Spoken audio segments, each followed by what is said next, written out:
Do you ever feel like the fear of rejection is holding you back? Like, maybe there's someone that you would really like to ask out, someone that you've had your eye on for a long time, but when you think about asking them out, you think about them maybe saying no, you don't even want to try. Or you're an artist of some kind, and you'd like to share your art, you'd like to publish it, you'd like to maybe even pursue it as a career. For me, this was writing.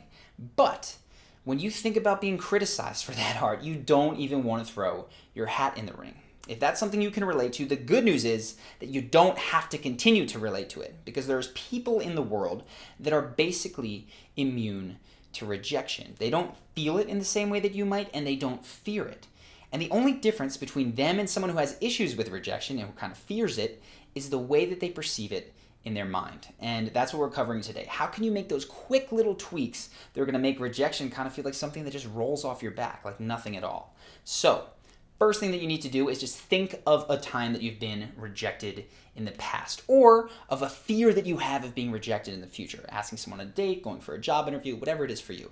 Hold that in your head as we go through these steps. First thing that you want to do with that rejection is disassociate yourself from the rejection. Quick example.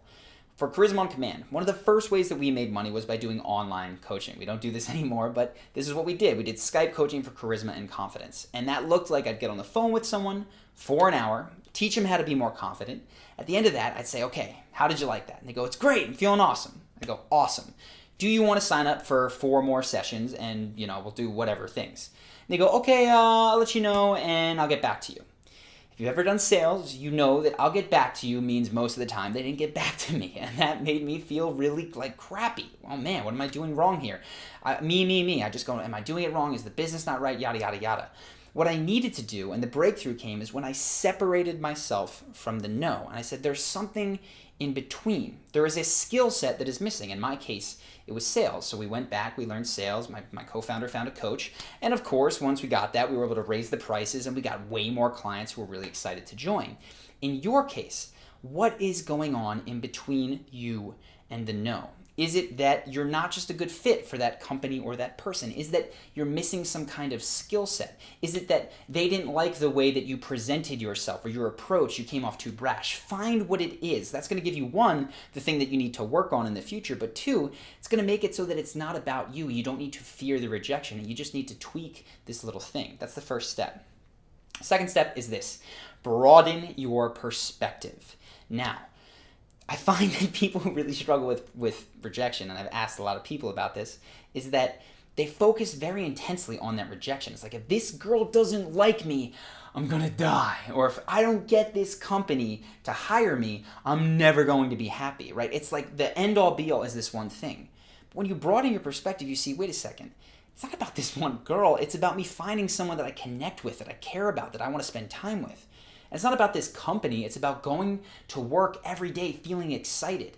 And when you broaden your goal, what you realize is that every single rejection, the interviews that don't go well, the girls or the guys that say no to you, actually moves you closer because you are learning about something. So take my case, the coaching calls. In the moment, they felt like just there was nothing good to see in there. I didn't get the client.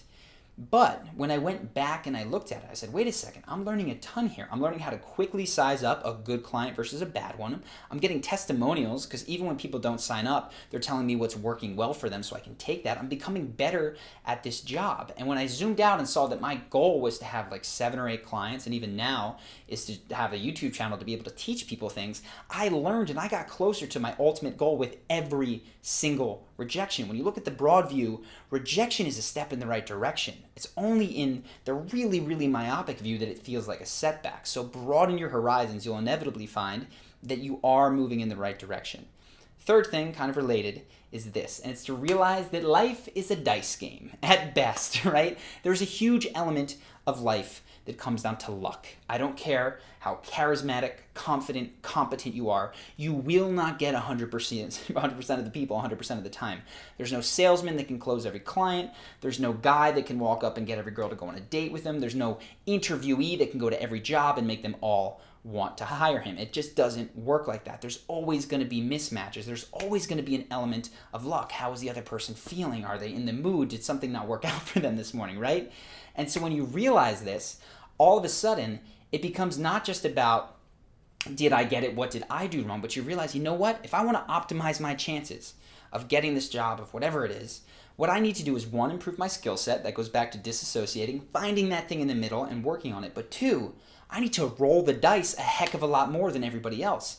When you realize that, that becomes your competitive advantage. And I often felt like every time I felt a setback with a client or a business or something didn't work, I thought, you know what?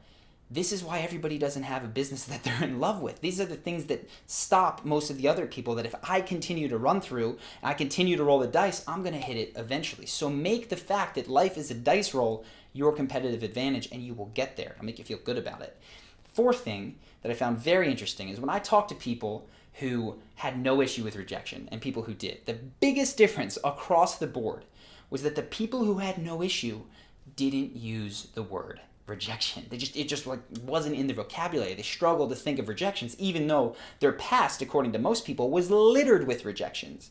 And the reason is that the word rejection is tied up with worthiness. When you say she rejected me, he rejected me, that company rejected me, what that implies is that they looked at you in your totality as a human being and they said, not worthy. That's why it stings. It's not because they said, you don't have the job prerequisites to get this job. That runs off our backs. We don't really care about that. It's when we feel unworthy.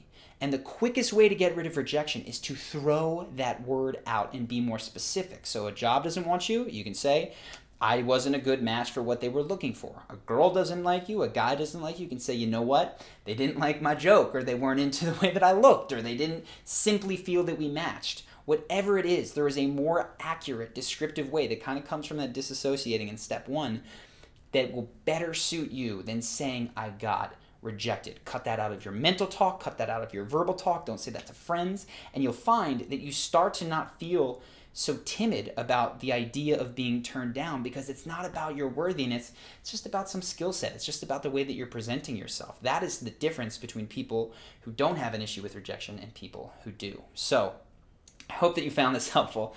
If there's a piece of art you've not published, if there's a person you've not asked out, I hope you've gone through these steps and that you go for it. That would, honestly, nothing would make me happier than to have this video inspire a couple of you guys to do that. So if that is the case and you do it, let me know in the comments, or even if you want to commit to doing that, that would be really, really cool. I hope that you guys have enjoyed this video. But before I go, I should say, of course, subscribe to the channel if you've not yet done so.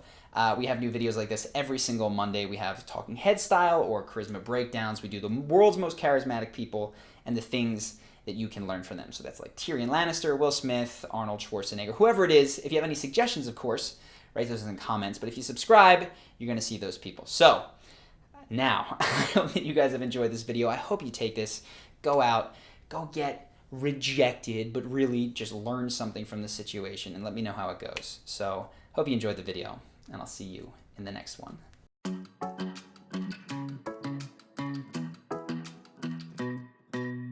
Hey pretty baby, am I in your way? 'Cause you walked out so fast yesterday. No